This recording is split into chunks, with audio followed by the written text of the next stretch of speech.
नहीं, उसके लिए थैंक यू सो मच। ठीक है, आई शेयर द स्क्रीन। हम लोग अब मुझे बता दीजिए कौन सा अध्याय आज स्टार्ट करने वाले हैं। 16वां अध्याय में। 16वां अध्याय, वेरी गुड। 16वां अध्याय जिसमें 24 श्लोक है, वेरी वेरी इंपॉर्टेंट। दैवासुर संपद विभाग योग। दैवासुर यानी दैवी और आसुरी संपदा, इसमें डिस्कस की गई कि हर एक मनुष्य में कुछ दैवी गुण होते हैं और कुछ आसुरी गुण होते हैं। तो यहाँ दैवी यानी एकदम दैवी और आसुरी इस तरीके से नहीं लेना है जैसे हम लोग कहते हैं कि कुछ पॉजिटिव्स होते हैं और कुछ नेगेटिव्स होते हैं। जैसे हर एक मनुष्य में गुण होते हैं, तो उन गुणों के बारे में इस अध्याय में भगवान ने हमें बताया है। अभी हम जब सीखेंगे, ठीक है, तो पहले तो दैवी गुणों से स्टार्ट होता है कि जो दैवी गुण है, दैवी संपदाएं हैं, क्वालिटीज है, उसके बारे में भगवान बताते हैं। और ये जो दैवी संपदाएं हैं ये 26 है, 26। और आसुरी संपदा जो है वो सिर्फ 6 है। यानी जो हम लोग बोलते हैं कि नेगेटिव क्वालिटीज हम लोग जो बोलते हैं, जिनसे हमें दुख प्राप्त होता है या कठिनाइयां हमें फेस करनी पड़ती है, तो उन्हें आसुरी संपदा कहा गया है। तो वो सिर्फ 6 है, तो उनके बारे में भगवान ने बताया है। अभी आप सोचोगे कि दैवी संपदाएं जो है, पॉजिटिव क्वालिटीज है, 26 है, इन्हें बहुत सारी है, और आसुरी तो बहुत कम है, सिर्फ 6 ही है। तो आसुरी संपदा पर अगर हमें काम करना होगा तो बहुत आसान है, 6 ही तो है, 6 को ही तो मिटाना है। लेकिन जब हम एक एक आसुरी संपदा को देखेंगे तो हमें पता चलेगा कि आसुरी संपदा, एक एक आसुरी संपदा को भी अगर हमें उस पर काम करना है और या फिर खुद में से निकालना है हमें, तो उसके लिए बहुत कष्ट लगता है, आसानी से नहीं जाते। और हर एक आसुरी संपदा हमें मेहनत कर करके निकालनी पड़ती है खुद में से। दैवी संपदाएं 26 है। अभी इतनी सारी दैवी संपदाएं हैं तो ऐसा लगता है कि चलो आसान है, तो ऐसा नहीं है। दैवी संपदाएं जो है ये हमको अगर लानी है, तो जैसे आसुरी संपदाओं को निकालने के लिए बहुत मेहनत करनी पड़ती है, वैसे दैवी संपदाओं को लाने के लिए भी मेहनत करनी पड़ती है। लेकिन उसमें एक ट्रिक है, वो आ तो जाती है हमें, ठीक है, हम लोगों ने मेहनत करके दैवी क्वालिटीज संपदाएं हम में इनकलकेट तो कर लिए, वो गुण तो खुद में ला लिए हम लोगों ने। लेकिन इसमें ना, जैसे हम लोग कहीं शॉपिंग या सेल लगी होती है तो वहां पे होता है ना कि एक स्टार होता है, डिस्क्लेमर होता है, छोटे हैंडराइटिंग में कुछ लिखा रहता है। उसी तरीके से यहाँ पर भी है कि दैवी संपदाएं, ओके, अगर एक चली गई तो उसके पीछे पीछे बाकी भी चले जाते हैं, बड़े आसानी से चले जाते हैं। और आसुरी संपदाएं, अगर एक आसुरी संपदा हम में आ गई, अगर एक गुण हम में आ गया, तो उसके पीछे पीछे बाकी बचे हुए 5 भी आ जाते हैं।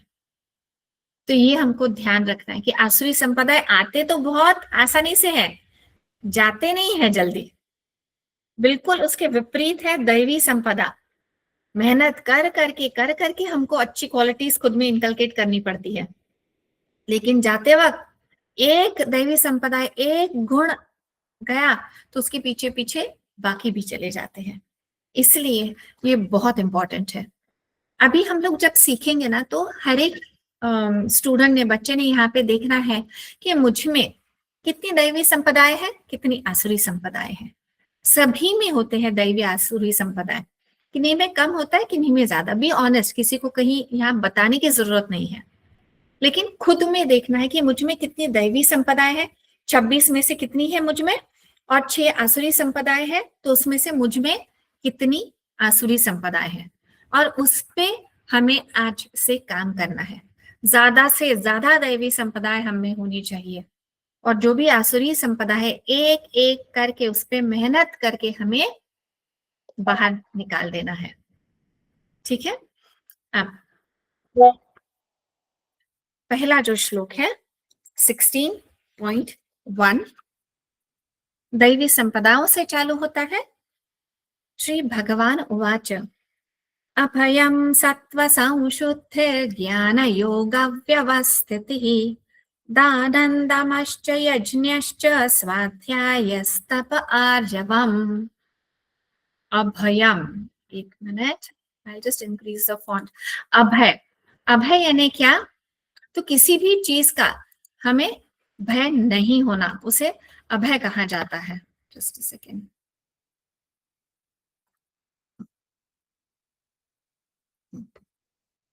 अभय भय का अभाव जैसे हम लोग एक सिंपल एग्जांपल देती हूँ जैसे हम लोग शुद्धि क्रिया करते हैं ठीक है तो उसमें वमन करते हैं हाँ अलग अलग शुद्धियां वस्त्र धोती करते हैं दंड धोती करते हैं तो अगर हमें वो क्रिया करने का अगर भय होगा कि अरे बाप रे तो गले में क्या अटक गया तो वहां से कुछ हुआ तो मुझे तो वॉमिटिंग जैसा होता है या मुझे बड़ा अनईजी फील होगा अगर इस तरीके का भय होगा तो हम लोग क्या कर पाएंगे वो चीज तो हम लोग नहीं कर पाएंगे तो यहाँ दैवी संप्रदाय सबसे पहली क्या बताई गई है तो अभय जब आप योग के मार्ग पे चल रहे हो तो उसका भय किसी चीज का नहीं होना चाहिए तो भय का अभाव सत्व संशुद्धिर यानी हमारे चित्त की शुद्धि हमारा चित्त बिल्कुल मैला नहीं होना चाहिए उसमें कोई भी गलत भाव नहीं होने चाहिए हमारा चित्त है वो एकदम शुद्ध होना चाहिए फिर है ज्ञान योग व्यवस्थित ही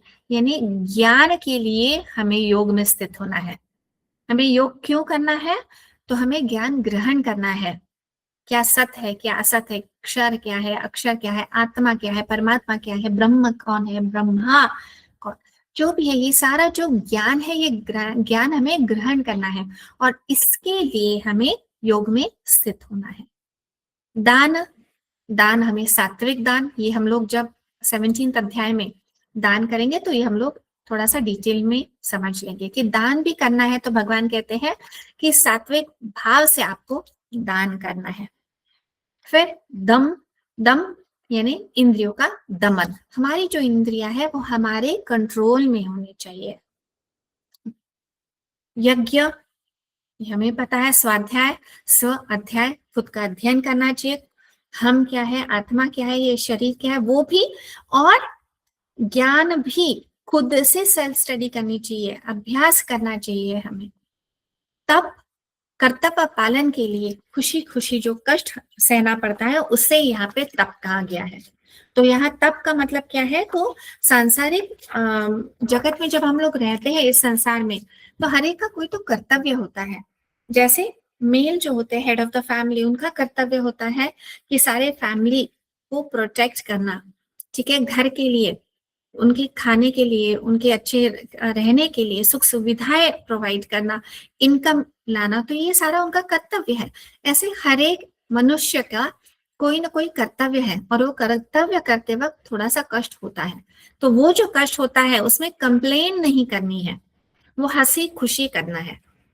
जैसे हमारे यहाँ कभी गेस्ट आए तो गेस्ट को हमें एंटरटेन करना खाना खिलाना तो ये हमारा कर्तव्य है तो कभी कभी क्या हो जाता है हम लोग इरिटेट हो जाते हैं हाँ बहुत अगर गेस्ट आए या फिर हमको सपोज तबीयत ठीक नहीं है कहीं जाना है और अचानक कोई गेस्ट आए तो क्या होता है तो हम लोग बुरा मान जाते हैं कहाँ से आ गए क्यों आ गए अभी आना था इनको तो ये भाव आता है तो भगवान यहाँ कहते हैं कि आपका कर्तव्य है वो आप खुशी खुशी करो करना तो है ही तुम क्यों ना खुशी खुशी करे चिढ़ के करेंगे नाराज होके करेंगे तो तकलीफ हमें ही होने वाली है तो करना है तो अच्छे से करो आनंद से करो फिर कहते हैं आर्जवम आर्जवम यानी शरीर मन और वाणी में आपकी सरलता होनी चाहिए यानी जो भी शरीर मन और वाणी कभी कभी क्या होता है कि हम बोल कुछ अलग रहते हैं मन में कुछ अलग ही भाव होता है और बॉडी लैंग्वेज हमारी कुछ अलग कहती है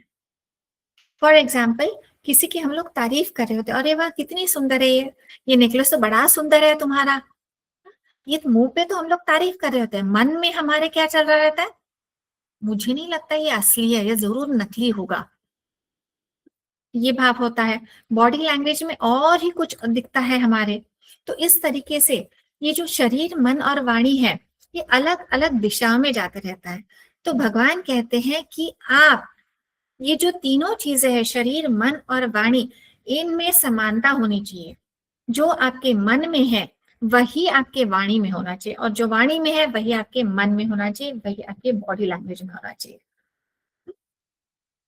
आगे 3.2, अहिंसा सत्यमक्रोधस्त्यागः शान्तिरपैशुनम् दया भूतेष्वलोलुप्त्वम् माधवम् ह्रीरचापलम्।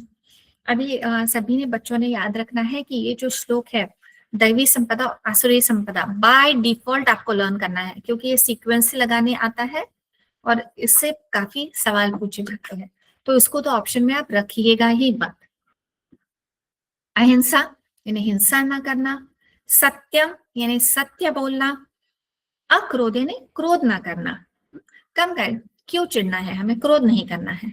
त्याग यानी यहाँ पे कामना का त्याग कहा गया है, तो त्याग किसका करना है, यहाँ पे भगवान कहते हैं कि हमारे मन में जो कामनाएं होती है, जो इच्छाएं होती है, उनका त्याग करना है। क्यों?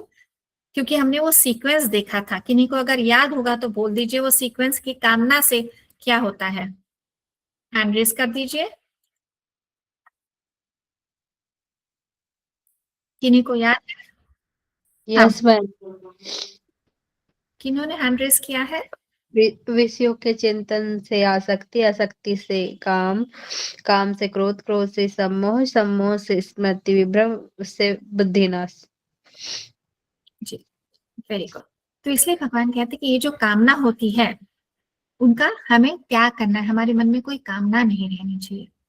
फिर है शांति, चित्त में विचलन न होना, यानी चित्त हमारा विचलित नहीं होना चाहिए। हमारा चित्त कैसा चाहिए, तो शांत होना चाहिए बिल्कुल। और अभी एक्चुअली हमारा चित्त कैसा होता है, थोड़ा सा चंचल होता है। जैसे अभी क्लास में भी बैठे ना तो हमारे मन में चलते रहता है, वो आज संडे है, अभी मैं शाम को क्या करूँ, खाना बनाऊं या बाहर जाऊं खाने, या घूमने जाऊं मैं, या मुझे आज संडे है तो कल की तैयारी करनी है, मेरा ऑफिस है, ये है वो है, तो हमारे मन में चलता रहता है, तो हमारा जो चित्त है वो शांत नहीं होता है। तो भगवान यहाँ कहते हैं कि हमारा जो चित्त है वो शांत होना चाहिए।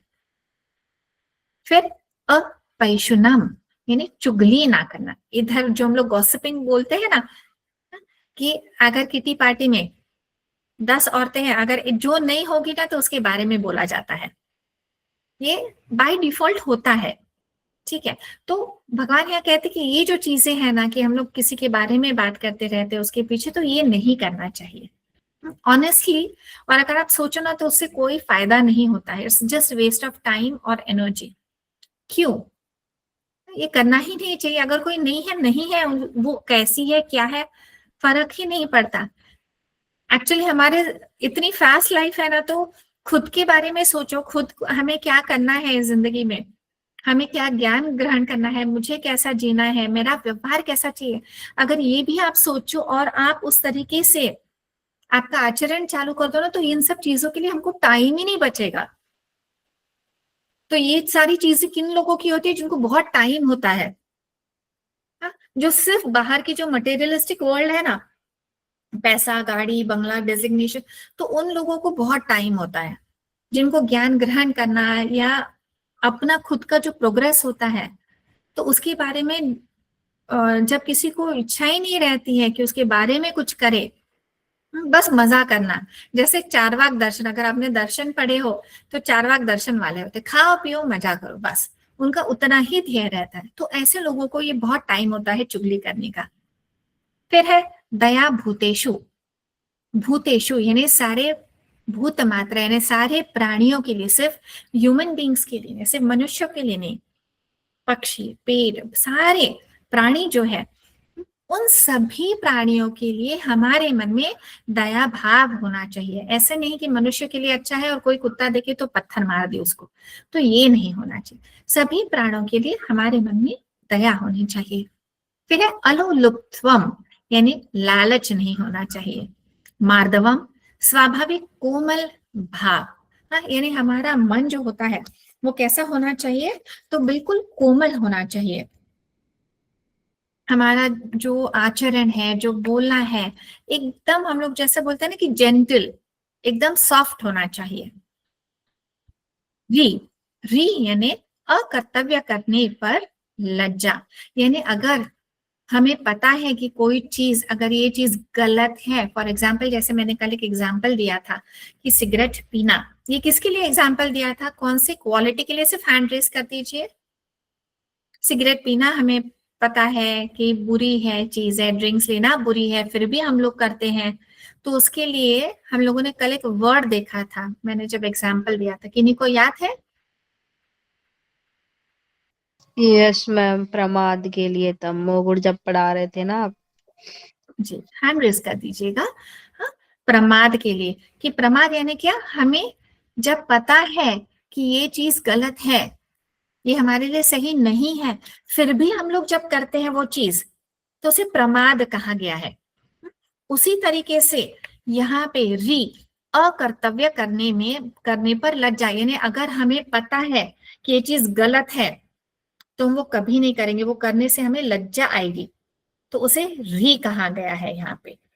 बुरी चीज करने में हम लोग कभी साथ नहीं देंगे, कभी उस चीज को हम लोग प्रोत्साहन नहीं देंगे, और ना ही वो चीज कभी करेंगे।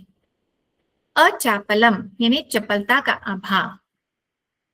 फिर 16.3, तेजः क्षमा धृते शौचम अद्रोहो नातिमानिता भवन्ति संपदं दैवीम अभिजातस्य भारत। तेज, अभी तेज यानी हमारे चेहरे पे जो ग्लो होता है, उस तेज के बारे में नहीं कह रहे हैं यहाँ पे। भगवान कहते हैं कि सदाचार यानी हमारे अच्छा व्यवहार का जो तेज होता है, उसके बारे में यहाँ कहा गया है कि हमारा आचरण, हमारे जो विचार होते हैं वो सदाचार, उसे तेज कहा गया है। क्षमा यानी क्षमा भाव होना चाहिए, हमें माफ कर देना चाहिए, क्योंकि अगर हम माफ कर देंगे ना तो हमारे लिए ही अच्छा होता है। किसी के लिए अगर हम किसी को माफ नहीं कर देते हैं तो वो जो बर्डन होता है हमारे मन में कि उसने मेरे साथ ऐसा किया या ऐसा बोला, वो बहुत ज्यादा होता है, बहुत हैवी होता है। उसको लेके चलना ना से हम लोग थक जाते हैं, तो उससे अच्छा क्षमा कर दो और आगे बढ़ो। फिर है धृति, अनुकूल और प्रतिकूल परिस्थितियों दोनों में स्थिर रहना। ये हम लोगों ने कहाँ पे देखा था, अनुकूल और प्रतिकूल स्थिति दोनों में स्थिर रहना। ज्योति जी, आपको कोई सवाल है? यस मैम, हाँ बोलिए। वो चपलता का एक बार थोड़ा डिटेल बता दी। चपलता यानी चंचलता, चंचलता चंचलता का अभाव है अभाव। ना। हाँ हाँ हाँ, हाँ, जी ठीक है मैम। हाँ। मैम मेरी ना तबीयत बहुत ज्यादा खराब है। मुझे लग रहा है आपका सर्दी और ये आवाज से लग रहा है, ठीक है, डोंट वरी, ठीक है। हाँ, आप सिर्फ सुनिए तो भी चलेगा, नो प्रॉब्लम। हैंड डाउन कर दीजिए। अच्छा, मुझे अभी कोई नहीं, बता दीजिए, अनुकूल और प्रतिकूल परिस्थिति दोनों में स्थिर रहना, ये हम लोगों ने कहाँ देखा था?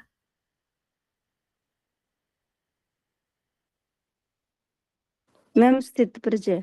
स्थित स्थित प्रज्ञ में, प्रज्ञ। योगारूढ़, वेरी गुड। मुझे लगा सो गए क्या, चाय पीने चले गए, 4:30 का टाइम हो गया है तो सबके सब थोड़े देर रुक जाइए, ठीक है, और फिर जाइएगा। ओके, ठीक है। नहीं, इस तरीके से आप रिलेट करोगे ना तो रिवीजन भी हो जाता है, अननोइंगली हमारा हो जाता है, इसलिए मैं ये सवाल पूछती हूँ, बाकी कुछ नहीं। ओके, शौच यानी शुद्धि, अद्रोह यानी वैर भाव का न होना। तो हमारे मन में किसी की भी के बारे में गलत भाव नहीं होना चाहिए, चाहे कोई हमारे साथ कितना ही गलत क्यों ना करो। जैसे यहाँ पे मैंने कहा था कि क्षमा कर देनी चाहिए, वो हमारे लिए अच्छा होता है, वैसे ही अद्रोह ये हमारे लिए अच्छा होता है, ये याद रखिएगा, हमारे लिए अच्छा होता है, हमारे मानसिक स्वास्थ्य के लिए अच्छा होता है, शांति के लिए अच्छा होता है। ना अति मान्यता यानी मान को ना चाहना, यानी मुझे मान चाहिए, सम्मान चाहिए, रिस्पेक्ट चाहिए, इस तरीके के इच्छा ना होना। मिला ठीक है, नहीं मिला तो भी ठीक है। ये दैवी संपदा को प्राप्त मनुष्य के लक्षण है। तो कल आप लोगों ने ये सारे क्वालिटीज याद करके मुझे बताने हैं, ठीक है। ये मैंने इंग्लिश में भी लिख दिए हैं, अगर आपको किसी को इंग्लिश में अगर चाहिए तो। अभी यहाँ पे टेबल में मैंने बाइफरगेट किया है, ये दैवी संपदा है और ये आसुरी संपदा है, ठीक है। तो आसुरी संपदा जो है, कितने मैंने बताए थे आसुरी संपदाएं? 6। 6।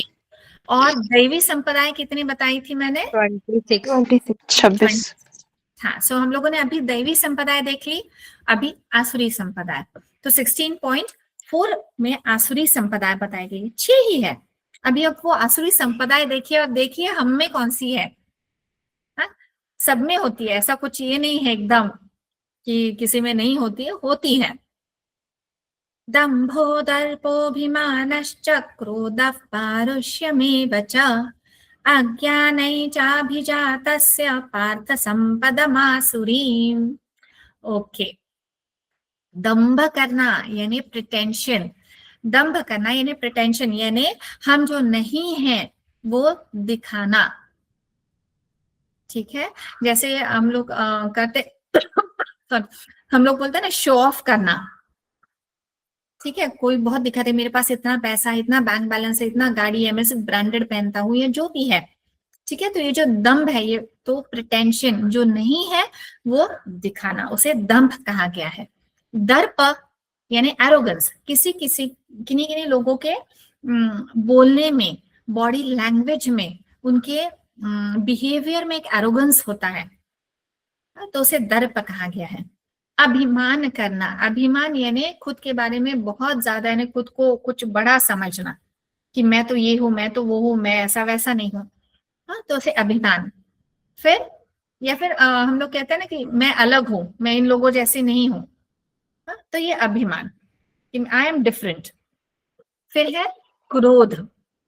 अक्रोध जो है वो दैवी संप्रदाय बताई है, यहाँ पे क्रोध आसुरी संप्रदाय। पारुष्यम, पारुष्यम यानी कठोरता।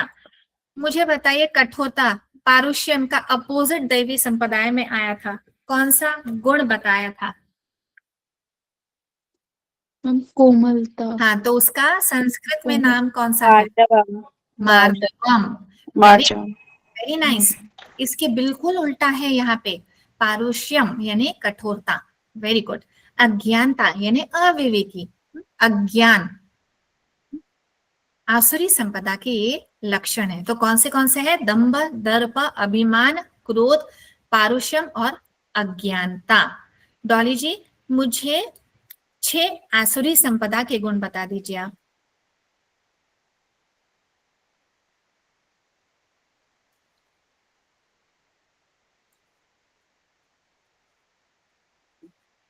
नहीं है? वैशाली जी आप बता दीजिए। इसमें दंभ करना, दर्प, अभिमान करना, क्रोध करना और अज्ञानता। और कोई रह गया? कठोरता। पारुष्यम, पारुष्यम। पारुष्यम। Very good. ओके, और कोई बताना चाहेगा? हैंड रेस कर दीजिएगा। हाँ मैं बताती हूँ। हाँ हाँ, बोलिए। दंभ, हम्म दर्प, अभिमान हम्म और क्रोध, अज्ञान और आसुरी संपत, सॉरी, अज्ञान ही, इतना ही है ना? पारुष्यम। ओके। हाँ, और पारुष्यम।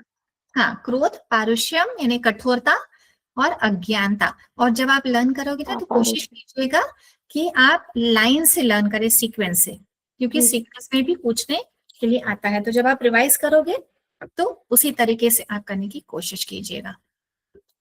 ठीक है, अभी भगवान ने दैवी संप्रदाय बता दी, आसुरी संप्रदाय बता दी। फिर भगवान बताते हैं कि इससे क्या होता है, दैवी संपदा से क्या होता है, आसुरी संपदा से क्या होता है। इसके बारे में भगवान ने 16.5 में बताया है। दैवी संपद विमोक्षाय निबध्नायासुरी मता मा शुच संपदं दैवीं अभिजातोसि पांडव। दैवी संपदा मुक्ति के लिए है और आसुरी संपदा बंधन के लिए है। इसलिए तुम दैवी संपदा से संपन्न हो, इसलिए शोक ना करो। तो भगवान यहाँ क्या बताते हैं कि जो दैवी संपदा है, जिन लोगों में दैवी संपदाएं होती है वो मुक्ति के प्राप्त होते हैं, मुक्ति को प्राप्त होते हैं। और जो आसुरी संपदा वाले मनुष्य होते हैं तो वो जन्म मृत्यु के बंधन में अटक के रह जाते हैं। फिर भगवान कहते हैं, अरे अर्जुन, लेकिन आपको तो चिंता करने की जरूरी नहीं है। क्यों? क्योंकि अर्जुन स्वयं दैवी संपदाओं से संपन्न था, उसमें सारी ये जो 26 दैवी संपदाएं थी वो सारी अर्जुन में थी, उनमें आसुरी संपदा तो थी ही नहीं। तो भगवान कहते हैं आप में तो सारी दैवी संपदाएं हैं, तो आपको शोक करने की कोई जरूरत नहीं है, चिंता करने की कोई जरूरत नहीं है। फिर भगवान कहते हैं कहाँ प्रवृत्त होना चाहिए, कहाँ निवृत्त होना चाहिए, इस बात का ज्ञान नहीं होता है। जो आसुरी संपदा वाले होते हैं उनको ना कहाँ प्रवृत्त होना चाहिए, कहाँ निवृत्त होना चाहिए, यानी कब क्या करना चाहिए, क्या नहीं करना चाहिए, क्या सही है, क्या गलत है, क्या सत्य है, क्या असत्य है, क्या अक्षर है, क्या अक्षर है, इसका ज्ञान नहीं होता है, क्योंकि अज्ञान से भरे होते हैं। और जो अज्ञानी लोग होते हैं वो भगवान ने तो पहले ही कह दिया कि वो मूढ़ होते हैं, तो उनमें ये ज्ञान ही नहीं होता है। न शौचम, ना उनमें शुद्धि होती है, ना आचार होता है, यानी उनका जो आचरण होता है वो अच्छा नहीं होता है या श्रेष्ठ नहीं होता है। न सत्यम अपि विद्यते, और ना ही वो सत्य बोलते हैं। तो आसुरी संपदा वालों को उनको कहाँ प्रवृत्त होना है, कहाँ निवृत्त होना है, इसका ज्ञान नहीं होता है। न शौचम, यानी न उनमें शुद्धि होती है, शुद्धि उन यहाँ मन की शुद्धि के बारे में कहा गया है। फिर न आचार, यानी न श्रेष्ठ आचरण होता है, और न ही सत्यम अपि विद्यते, यानी न ही वो सत्य बोलने वाले होते हैं। तो फिर आगे भगवान बताते कि ऐसे लोगों का क्या होता है। तो ऐसे लोग कहते हैं भगवान की संसार असत्य। तो जो आसुरी संपदा वाले लोग होते हैं, जिनमें आसुरी संपदा बहुत होती है और दैवी संपदाएं कम होती है, तो ऐसे जो लोग होते हैं उनको क्या लगता है, तो ये जो संसार है, ये जो सृष्टि है, ये संसार है, ये असत्य है, ये बिना मर्यादा, बिना ईश्वर के, सिर्फ स्त्री पुरुष के संयोग से पैदा हुआ है। तो उनके हिसाब से ये जो संसार है ये ईश्वर ने नहीं बनाया है, ये ब्रह्मा को नहीं मानते हैं। उनके हिसाब से ये संसार की रचना कैसे हुई, तो सिर्फ स्त्री और पुरुष के संयोग से ये संसार बना है, उसी से ये रचना हुई है, ऐसा उनका मानना होता है। ये काम वासना को सृष्टि का कारण मानते हैं। तो उनके हिसाब से सृष्टि का कारण क्या है, सृष्टि की रचना कैसे हुई, तो काम और वासना से हुई। ईश्वर को ये बिल्कुल नहीं मानते हैं। आसुरी संपदा वाले अल्प बुद्धयः, यानी तुच्छ बुद्धि वाली होती है, वो अज्ञानी ही होते हैं। तो अल्प बुद्धयः उग्र कर्माण, यानी उग्र कर्म करने वाले, उग्र कर्म करने वाले यानी जो अच्छे काम नहीं करते हैं, उन्हें यहाँ पे उग्र कर्म, फिर वो मारपीट आता है, गाली देना आता है, बुरे शब्द इस्तेमाल करना होता है। तो इस तरह के कर्म जो अच्छे कर्म नहीं है उन्हें उग्र कर्म कहा गया है। जगतः अहिता, संसार के शत्रु होते हैं, तो उनको उनके हिसाब से ये सारा पूरा जो संसार है वो उनका शत्रु है। क्षयाय प्रभवंती, यानी सामर्थ्य का इस्तेमाल जगत के नाश के लिए होता है। तो उनमें जो सामर्थ्य होता है, उनमें जो शक्ति होती है, जो भी एनर्जी होती है, वो सारी जो शक्ति होती है वो किस लिए लगाते हैं या किस चीज के लिए इस्तेमाल करते हैं, तो बुरी चीजों के लिए इस्तेमाल करते हैं। ऐसे वो हर कर्म करते हैं, ऐसे वो हर चीज करते हैं जिससे इस सृष्टि का नाश हो, जगत का नाश हो। तो इस तरीके के उनके कर्म होते हैं। फिर भगवान कहते हैं कभी पूरी ना होने वाली कामनाओं का आश्रय लेकर दंभ, यानी अभिमान में रहने वाला, अशुचि व्रतः, यानी अपवित्र व्रत धारण करने वाला, मोहात सद्ग्राहान, यानी मोह की वजह से दुराग्रह रखने वाला, ऐसा होता है। तो ये जो आसुरी संप्रदाय वाला है, इनकी कामना कभी पूरी नहीं होती है, ये चाहिए वो चाहिए, चाहे उनको जितना मिले कम ही होते हैं, तो उन्हें हमेशा कुछ ना कुछ और चाहिए होता है। तो उनकी कामनाओं का कोई अंत नहीं रहता है।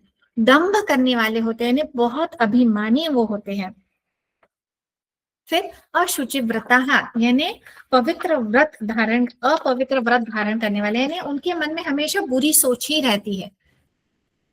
मोहत सद्ग्राहान, यानी मोह, जैसे हम लोगों ने कहा कि स्पृह, ग्रीड जो होती है, उसकी वजह से दुराग्रह रखने वाला, यानी उनके मन में हमेशा बुरा भाव ही रहता है। ऐसे आसुरी संपदा वाले लोग होते हैं। संग्रह और भोग में ही लगा रहते हैं। संग्रह यानी ये मेरा है, वो मेरा है, वो मेरा है, वो बस संग्रह करते रहते हैं हर एक चीज का, धन दौलत पैसा, जितने भी मटेरियलिस्टिक जो चीजें हैं उसका सिर्फ संग्रह करेंगे और भोग में ही लगे रहते हैं और उनको बस भोगना है, हर एक चीज भोग में लगे रहते हैं। काम क्रोध के परायण होकर, यानी कामनाएं और क्रोध यही उनका भाव होता है, अन्याय पूर्वक धन कमाने वाले होते हैं। तो ये जो धन कमाते हैं वो अच्छे तरीके से कमाते नहीं है। जैसे हम लोग बोलते हैं ना कि अच्छे तरीके से उनका इनकम नहीं होता है, गलत तरीके से वो धन कमाते हैं, फिर वो किसी को से छीन के होगा, किसी को धोखा दे के होगा, इस तरीके से वो धन कमाते हैं। जो है उससे ज्यादा प्राप्त करने में लगे रहना, क्योंकि कामनाएं हैं उनके मन में। वह शत्रु तो हमारे द्वारा मारा गया, दूसरे शत्रु को भी मार डालेंगे, खुद को ईश्वर तुल्य समझ लेना। तो उनके मन में हमेशा एक ही सोच होती है, हा? कि ये शत्रु को मैंने मार दिया, ये मेरा शत्रु था, मैंने इसको मार दिया। पहले तो उनको लगता है कि पूरा जगत उनका शत्रु है, फिर वो एक को मारता है, फिर वो खुश हो जाते हैं कि मैंने इसको, मेरे शत्रु को मार दिया, फिर ये भी मेरा शत्रु है, मैं इससे भी मारूंगा। इस तरीके से हर एक को अपना शत्रु समझ के उनके मन में उसको मार डालने का ही भाव होता है और उनको खुद वो ईश्वर से कंपेयर करते हैं, यानी ईश्वर को तो वो मानते ही नहीं है, इसलिए उनको क्या लगता है कि मैं ही सब कुछ हूं, मेरे पास सब कुछ है, मेरे से बड़ा और इस सृष्टि में, इस संसार में कोई नहीं है। वो खूब यज्ञ करेंगे, दान देंगे, मौज करेंगे, ऐसी प्रवृत्ति रखने वाले होते हैं। तो ये जो है, ये इन सब आसुरी चीज तो करते हैं और उसके बाद वो बहुत यज्ञ करते हैं, दान भी देते हैं, वो बहुत दान भी करते हैं और मौज करते हैं। इस तरीके का आसुरी संपदा वाले लोग होते हैं। उनको ऐसा लगता है कि हम लोग इस तरीके से मारा मारी करेंगे, इस तरीके से बुरा व्यवहार करेंगे, सब कुछ करेंगे और फिर उसके बाद जब हम यज्ञ करेंगे, दान देंगे तो सब अच्छा हो जाएगा। ये उनका भाव होता है। ऐसे स्वभाव वाले बार बार आसुरी योनियों में जन्म लेते रहते हैं, यानी भयानक नरकों में गिरते हैं। तो भगवान यहाँ कहते हैं, जैसे सात्विक राजसिक तामस गुण का उन्होंने बताया था कि सात्विक वाले उनको स्वर्ग प्राप्त होता है, रजस वाले मनुष्य योनि में जन्म लेते हैं और तमस वाले निम्न योनि में जन्म लेते हैं। उसी तरीके से यहाँ पे उन्होंने कहा है कि ऐसे स्वभाव वाले जो मनुष्य होते हैं वो आसुरी योनि यानी निम्न योनियों में जन्म लेते हैं, यानी भयानक नरकों में गिरते हैं। फिर 16.18 में भगवान कहते हैं, वे अहंकार, बल, घमंड, कामना और क्रोध का आश्रय लेने वाले मनुष्य अपने और दूसरों के शरीर में मुझ अंतर्यामी से द्वेष करते हैं। तो ये जो आसुरी क्वालिटीज वाले लोग होते हैं ना, तो ये क्या करते हैं, ये सारे अपने जो आसुरी क्वालिटीज है उनके आड़ में उनका आश्रय लेते हैं और किसी जैसे यहाँ पे क्या कि दूसरों के शरीर में मुझ अंतर्यामी, अगर उन्हें ऐसा लगा कि अरे ये इंसान जो है उसमें भगवान की झलक दिख रही है, तो वो उस इंसान का, उस मनुष्य का द्वेष करते हैं, उन्हें वो बिल्कुल पसंद नहीं आते, वो मनुष्य उनके लिए शत्रु जैसा होता है, क्योंकि वो खुद को तो भगवान ही समझते हैं, ईश्वर समझते हैं, तो उनके हिसाब से वो सबसे श्रेष्ठ है। तो उनसे अगर जैसे हम लोग बोलते हैं कंपटीशन नहीं चाहिए, तो वो उनको शत्रु ही समझते हैं। सितंबर 2024 में सवाल पूछा गया था, दैवी संपदा को लेकर उत्पन्न हुए पुरुष के लक्षणों का क्रम क्या है? शौच, तेज, क्षमा, धृति, अद्रोह। एक मिनट, कौन सा है?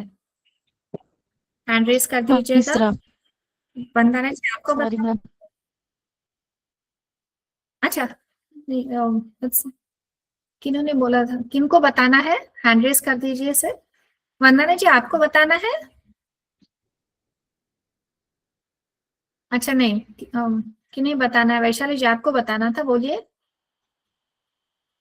मैम तीसरा होगा। तीसरा यानी कैसा सीक्वेंस होगा बता दीजिए आप मुझे। पहले क्या आएगा? जाएगा, उसके बाद क्षमा आएगा, फिर सौन, और फिर अद्रोह। Very good, very nice. Hand down कर लीजिए। भगवत गीता के अनुसार दैवी संपदा है, हैंड डाउन कर दीजिए, फिर रेज कर दीजिएगा क्वेश्चन सुनने के बाद। अभिमान, अद्रोह, मार्दवम, पारुष्यम और त्याग, इनमें से दैवी संपदा कौन सी है? हाँ बोलिए वंदना जी। वंदना जी जी आप। मैम, हाँ इसमें पहला हाँ, दूसरा। जी मैम आवाज आ रही है? हाँ आ रही है वंदना जी। इसमें मार्दवम, पारुष्यम और त्याग, ये 3 चीजें हो जाएंगी दैवी संपदा। आवाज आ रही है? सॉरी मुझे, मैंने सुना नहीं, बोलिए। मार्दवम, पारुष्यम और त्याग। पारुष्यम यानी क्या? बोलिए मुझे वंदना जी। पारुष्यम मतलब कोमलता, नहीं, कोमलता यानी पारुष्यम मतलब मार्दवम। कठोरता, सॉरी सॉरी, नहीं उसके नहीं पारुष्यम नहीं होगा, ये तो असुरी जी। पारुष्यम मतलब कठोरता हो जाता है ना, ये हाँ असुरी संपदा हो गई। हाँ, अद्रोह, मार्दवम और त्याग। Very good, very nice. अद्रोह, मार्दवम और त्याग, वेरी गुड। त्याग। अभी जैन में जो एग्जाम हुई थी उसका ये क्वेश्चन है। श्रीमद् भगवत गीता के अनुसार क्रमबद्ध करें अक्रोध, अहिंसा, सत्य, दया और शांति। हैंड रेज कर दीजिए जिन्होंने भी आंसर देना है। वंदना जी आप हैंड डाउन कर दीजिए। हाँ जी बोलिए डॉली जी। हाँ हाँ हाँ। मैम, पहले अक्रोध आएगा, हम्म सॉरी, पहले अहिंसा आएगा, बी हम्म होगा, सत्यम होगा, अक्रोध होगा, उसके बाद त्याग के बाद आ जाएगा, तीनों तो खंड, शांति, त्याग फिर शांति। शांति और पहले त्याग आएगा फिर शांति आएगी। अहिंसा, फिर सत्य, फिर अक्रोध, अक्रोध, फिर शांति, त्याग, शांति त्याग और फिर शांति। हाँ त्याग है नहीं तो दया। दया होगा। ओके। ठीक है, यस, वेरी गुड। अभी from exam point of view फिर से वेरी इंपॉर्टेंट, नरक के 3 द्वार, यहाँ से सवाल पूछे जाते हैं। ये आपको इसमें नरक के जो 3 द्वार है उसका ना आपको सीक्वेंस पता होना चाहिए कि क्या सीक्वेंस है। ओके। त्रिविधम नरकस्येदं द्वारन्नाशनमात्मनः काम क्रोधस्तथा लोभस्तजेत। त्रिविध नरक के द्वार, तो यहाँ पे 3 नरक के द्वार बताए गए हैं, काम, क्रोध और लोभ। ये 3 नरक के द्वार बताए हैं भगवान ने कि ये 3 नरक के द्वार है। यानी हमारे मन में कामना अगर होगी या क्रोध हो गया या लोभ होगा, इन तीनों में से अगर कोई भी चीज होगी तो भगवान कहते हैं आपके लिए ऑटोमेटिकली नरक के द्वार ये खुल जाएंगे। तो जैसे हम लोग होटल में जाते हैं और ऑटोमेटिकली दरवाजा खुलता है ना, तो वैसे आपको और कोई चीज करने की जरूरत ही नहीं है। बस इन तीनों में से कोई भी आपके मन में अगर कोई भाव होगा तो नरक के द्वार आपके लिए ऑटोमेटिकली खुल जाएंगे। तो ये तीनों नरक के दरवाजे हैं, इससे जीवात्मा का पतन होता है। इसलिए इन तीनों का त्याग कर देना चाहिए। किसी को इंटरेस्ट नहीं होता है नरक जाने को, सबको स्वर्ग चाहिए, मोक्ष चाहिए। ठीक है, तो काम, क्रोध, लोभ, ये जो 3 चीजें हैं, इनसे भगवान कहते हैं कि नरक के दरवाजे खुल जाते हैं। इसलिए इन तीनों चीजों का त्याग करना चाहिए। अगर ये तीनों ना हो तो क्या होगा? नरक के तीनों दरवाजों से रहित हुआ मनुष्य अपने कल्याण का आचरण करता है, उससे परम गति को प्राप्त होता है। यानी अगर किसी मनुष्य में ये 3 भाव नहीं होंगे, ये काम, क्रोध और लोभ, ये भाव अगर नहीं होंगे, तो वो क्या करेगा? तो वो योग करेगा, अच्छा आचरण करेगा, ज्ञान ग्रहण करेगा, उसका कल्याण होगा, और फिर ऐसा जो मनुष्य है वो परम गति यानी मोक्ष को प्राप्त हो जाएगा। फिर 16.23 में भगवान कहते हैं जो मनुष्य शास्त्र विधि को छोड़कर अपनी इच्छा से मन माना आचरण करते हैं वह न तो सिद्धि को, न ही सुख को, न ही परम गति को प्राप्त होता है। इसका मतलब यहाँ पे भगवान बता रहे हैं कि आपने जैसे कर्म के लिए बताया था कि शास्त्र में जो कर जैसा लिखा है उसी तरीके से आपका कर्म होना चाहिए। शास्त्र में अगर कहा है कि ये कर्म अच्छा है, ये आपने करना है तो आपने करना है। शास्त्र में अगर लिखा है कि ये बुरा कर्म है तो आपने ये कर्म नहीं करना है। वही यहाँ पे भी कह रहे हैं कि शास्त्र विधि को छोड़कर अगर आपको जो लगता, मुझे ऐसा लगता है कि ये सही है, इस भाव से अगर हम जिंदगी जिएंगे, इस भाव से अगर हमारा आचरण होगा तो भगवान कहते हैं ना हमें सुख प्राप्त होगा, ना सिद्धि प्राप्त होगी और ना ही परम गति, यानी हम लोग जन्म और मृत्यु के बंधन में अटक जाएंगे। तो फिर मनुष्य को क्या करना चाहिए? तो भगवान कहते हैं तुम्हारे लिए कर्तव्य अकर्तव्य की व्यवस्था में शास्त्र ही प्रमाण है। Very very important.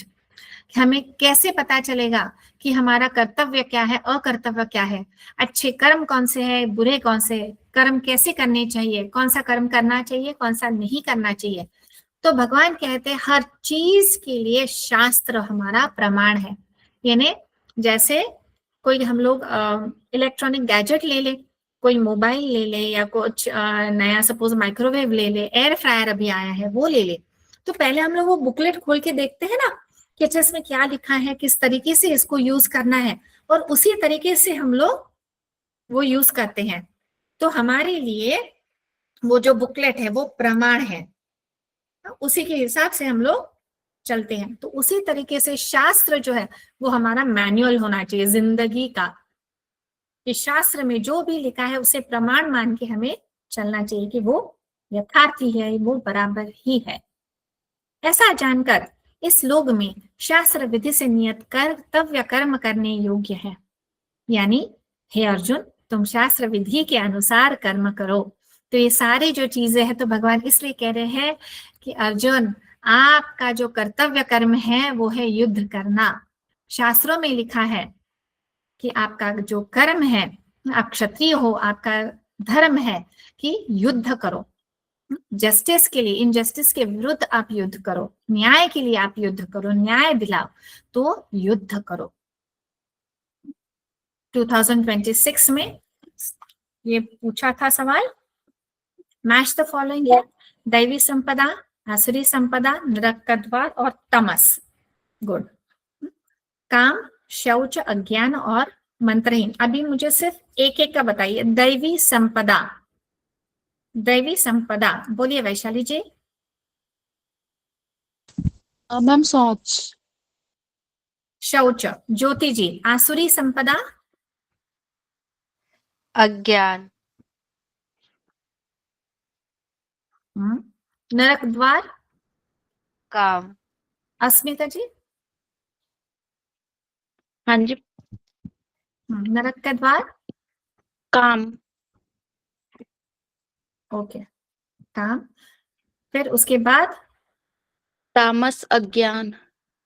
ओके, एक मिनट इसको छोड़, 1 मिनट, मंत्रहीन होगा ना? 1 मिनट। हाँ, 1 मिनट। आपको दिख रहा है प्रेजेंटेशन? जी मैम नो अभी मैम। नहीं दिख रही। नहीं दिख रहा है, ओके।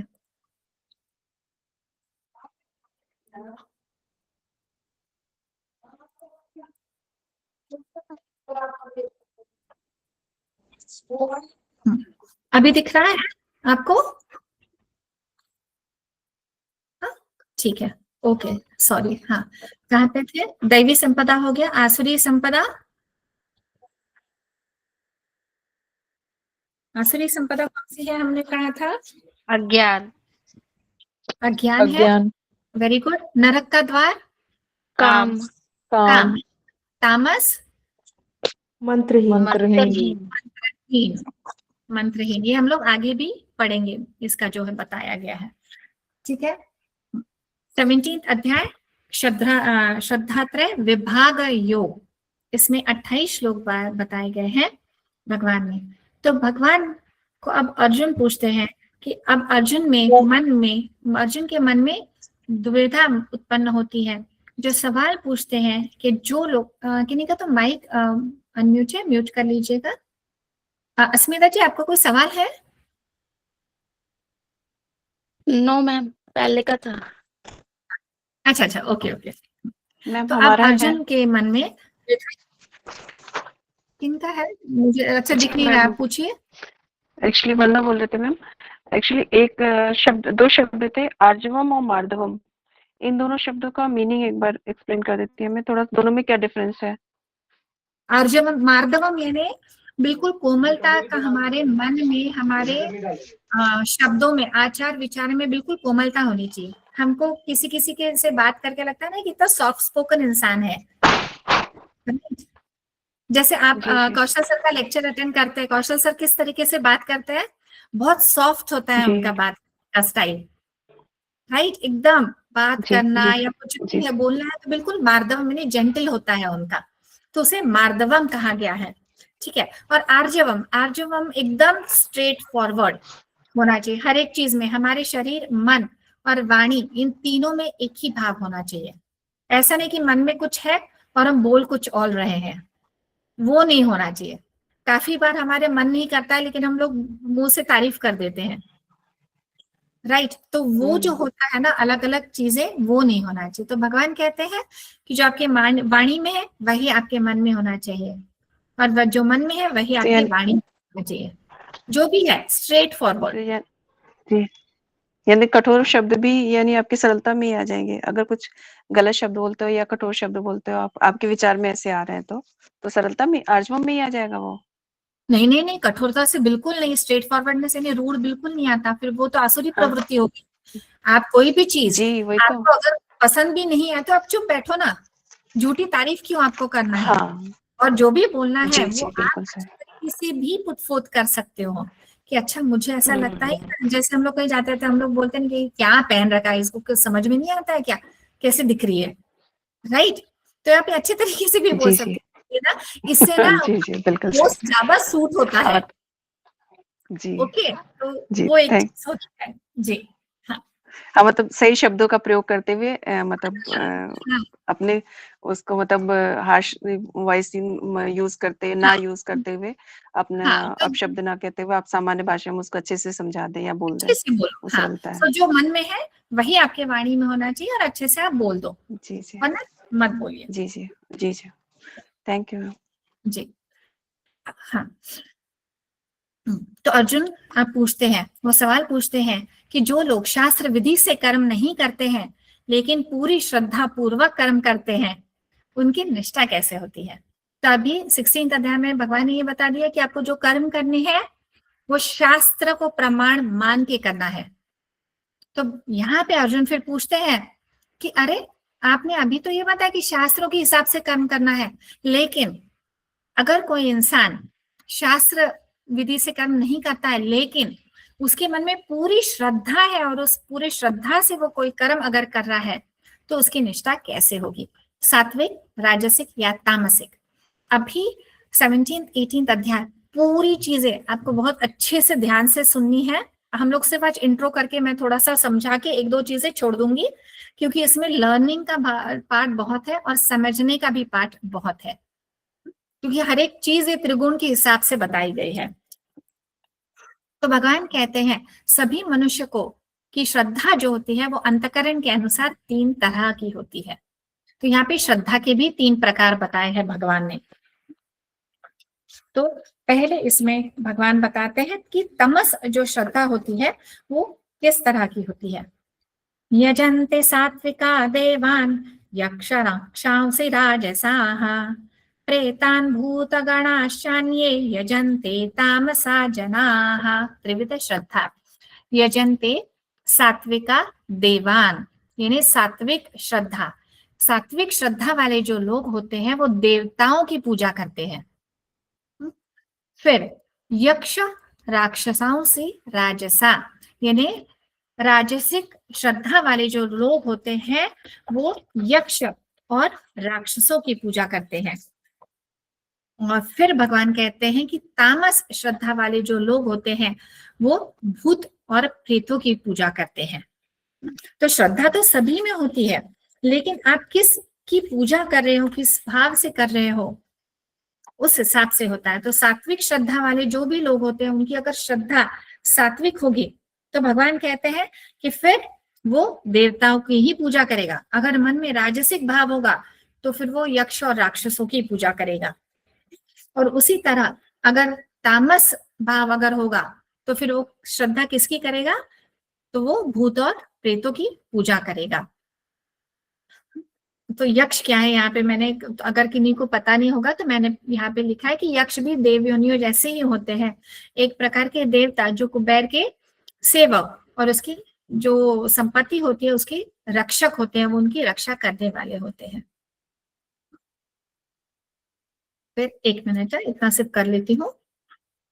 फिर इसके बाद भगवान कहते हैं कि जो मनुष्य शास्त्र विधि से रहित होकर घोर तप करते हैं, यानी जो शास्त्र विधि, अभी पहले तो श्रद्धा का बता दिया, अभी यहाँ तप का बता रहे हैं कि अगर कोई मनुष्य शास्त्र विधि से रहित होकर बहुत तप करेगा, वो तप करते हैं, लेकिन दंभ और अहंकार से युक्त है, सो उनके मन में दंभ और अहंकार है, यानी प्रिटेंशन है, भोगों के प्रति आसक्ति से युक्त है, उनमें उनके मन में आसक्ति है, शरीर को दुख देते हैं, शरीर में मौजूद परमात्मा को भी दुख देते हैं, ऐसे लोग आसुरी निष्ठा वाले होते हैं।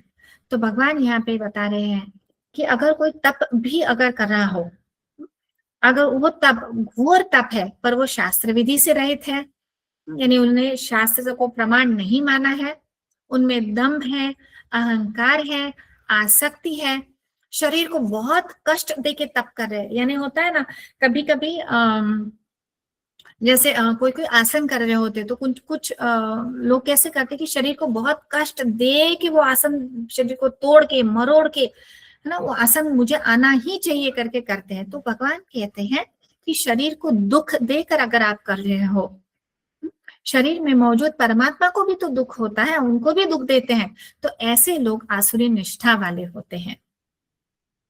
दंभ महत्व दिखाने का, हम लोगों ने देखा कि प्रिटेंशन महत्व दिखाने का प्रयोजन सिद्ध करने के लिए झूठा आडंबर, हाँ, जो नहीं है वो दिखावा करना, तो दंभ यानी क्या, हम लोग जो दिखावटी पना करते हैं तो उसे दंभ कहा गया है। आहार करते हैं, then I take the questions. फिर आहार, जैसे श्रद्धा के बारे में बताया गया है वैसे ही आहार के बारे में बताया है। अभी हठ प्रदीपिका में भी आपने आहार देखा था, पथ्य और अपथ्य, उसी तरीके से यहाँ पे आहार बताया गया है, लेकिन यहाँ पे सात्विक, राजसिक और तामसिक आहार के बारे में डिस्कस किया गया है। तो सात्विक आहार कैसा होता है, तो भगवान कहते हैं आयु देने वाला, यानी जो भी अन्न हम ग्रहण कर रहे हैं उससे हमारी आयु बढ़नी चाहिए ना, तो जिस भी आहार से अन्न ग्रहण करने से हमारी आयु बढ़ती है, सत्व गुण बढ़ता है, बल, आरोग्य, सुख और प्रसन्नता को बढ़ाने वाले, हृदय को शक्ति देने वाले, रस युक्त और स्निग्ध, यानी चिकना होना चाहिए, सॉफ्ट होना चाहिए, चिकना होना चाहिए अन्न, ऐसा जो आहार है वो सात्विक मनुष्य को पसंद है, इसे सात्विक आहार कहा गया है। तो राजसिक आहार क्या है, अति कटु, अम्ल, लवण, अति उष्ण, तीखा, अति रूखा, अति दाह कारक, यानी जलन होती है ना, वो खाने के बाद देखो जैसे गरम मसाला अगर कभी खाने में बहुत गिर गया तो हमारे छाती में, गले ना एक जलन होती है, पेट में भी जलन हो जाती है। तो बहुत इस तरीके का दाह निर्माण करने वाला जो आहार होता है वो राजसिक आहार कहा गया है। ये भोजन दुख देता है, शोक देता है और रोगों को देने वाला होता है।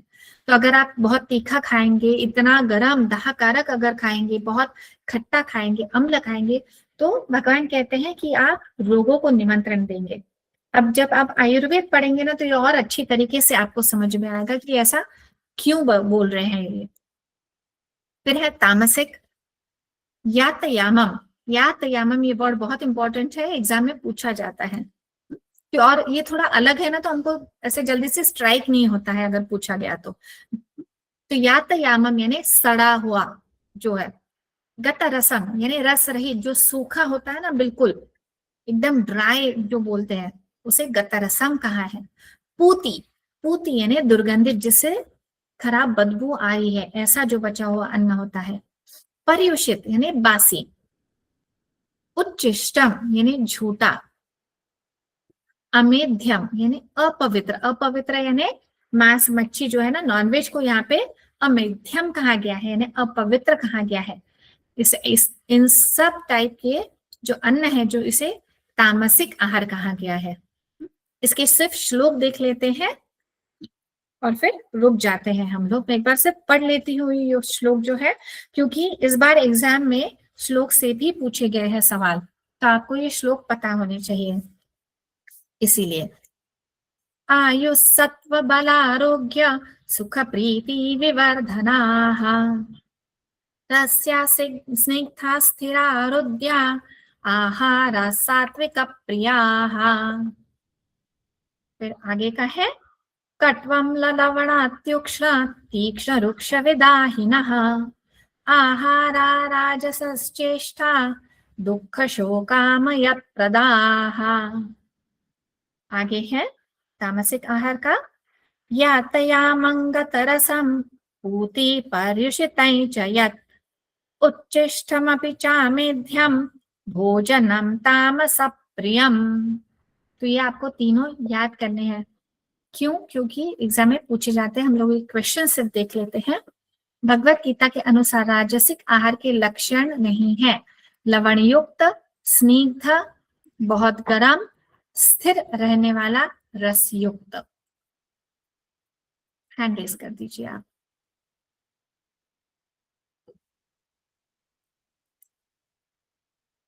हाँ बोलिए अस्मिता जी।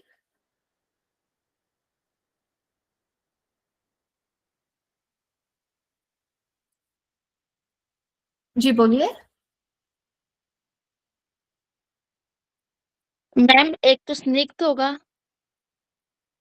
एक स्थिर रहने वाला और एक रस युक्त। थर्ड वेरी होगा गुड। मैम, थर्ड होगा, थर्ड, BDE। तो मुझे बताइए स्निग्ध जो है, स्थिर रहने वाला और रस युक्त, ये किस टाइप का आहार हुआ? सात्विक मैम। सात्विक। हाँ, तो भगवत गीता के अनुसार राजसिक आहार के लक्षण नहीं है। सो स्निग्ध, स्थिर रहने वाला और रसयुक्त, रसयुक्त। क्योंकि ये सात्विक है। अब भी जो एग्जाम हुई इसमें एक क्वेश्चन पूछा गया था, सात्विक पुरुषों को प्रिय आहार है मन को प्रिय लगने वाला, लवण युक्त, चिकनाई युक्त, रस रहित। मैम एक तो A हो जाएगा और C, ये एक ऑप्शन देना है क्या? नहीं नहीं नहीं नहीं, हाँ, ये इतने सारे ऑप्शंस है, आपको चूज करने हैं इसमें से। सात्विक पुरुषों को प्रिय आहार, मन को प्रिय लगने वाला, लवण युक्त, मैम ACE। युक्त, ACE होगा मैम, मन को प्रिय लगने ACE वाला, होगा। चिकनाई युक्त हाँ जी, और रस युक्त। रसयुक्त। रसयुक्त। जी लवण युक्त आहार कौन सा आहार आता है? मैम राजसिक आहार। मैम, ये राजसिक होगा, राजसिक। राजसिक। राजसिक आहार। और रस रहित आहार जो है वो कौन सा आहार आता है? तामसिक मैम। तामसिक। तामसिक। Yes, very good. हम लोग यहाँ रुक जाते हैं, एक मिनट, स्टॉप शेयरिंग। हाँ, हम लोग यहाँ रुक जाते हैं। अभी किन्हीं को कोई अगर क्वेश्चन हो तो पूछ लीजिए। अच्छा, हैंड रेज है। मैम मुझे हाँ ये पूछना था, मैम आपने ये जो अभी पहले राजसिक में, जैसे राजसिक श्रद्धा वाले यक्ष और राक्षसों की पूजा करते हैं, तो मैम हाँ जैसे केन उपनिषद में रक्ष के यक्ष के रूप में आते हैं, तो ये वो समझ में नहीं आ रहा, ये यक्ष अलग है, वो भ्रम थे वो थोड़ा सा। नहीं, देखिए यहाँ पे राजसिक यानी बहुत बुरे या अच्छे इस तरीके से नहीं बताया गया। यहाँ पे हमको सिर्फ इतना ही समझना है कि किस तरीके से आपका आहार होगा या किस तरीके से आप यज्ञ करोगे या श्रद्धा करोगे, तो उसका मतलब क्या होता है, इतना ही एक्सप्लेन किया है। आगे फिर भगवान ने बताया है कि इसका क्या है। जैसे हमको पता है कि तो तीनों गुणों में से सात्विक, राजसिक और तामसिक, सत्व गुण वाला हमेशा बहुत ही अच्छा होता है, और तम गुण वाला, पतंजलि योग सूत्र में भी आप देखिए, जब आप सीखोगे कि तम गुण वाला सबसे निम्न श्रेणी का माना जाता है। ठीक है। सो सत्व सबसे ऊपर, फिर राजसिक और फिर तामसिक। तो यहाँ पे सिर्फ भगवान ने इतना ही बताया है कि सात्विक श्रद्धा वाले जो होते हैं वो देवताओं का पूजन करते हैं। राजसिक जैसे क्या कहते हैं, अब मुझे वो एग्जाम्पल याद नहीं आ रहा है। ठीक है, तो राजसिक श्रद्धा जो जिनकी होती है वो यक्ष और राक्षसों का पूजन करते हैं, और तामसिक भूत प्रेतों का करते हैं। आपको from exam point of view बस इतना ही याद रखना है, इससे ज्यादा और नहीं जाना है डिटेल में। और एक बात है कि ग्रंथों से, एक ग्रंथ से दूसरे ग्रंथ में आप कंपेयर भी मत कीजिए प्लीज। Okay okay. हाँ, क्योंकि जब आप कंपेयर करोगे ना तो हर ग्रंथ में कैसा बताया गया है कि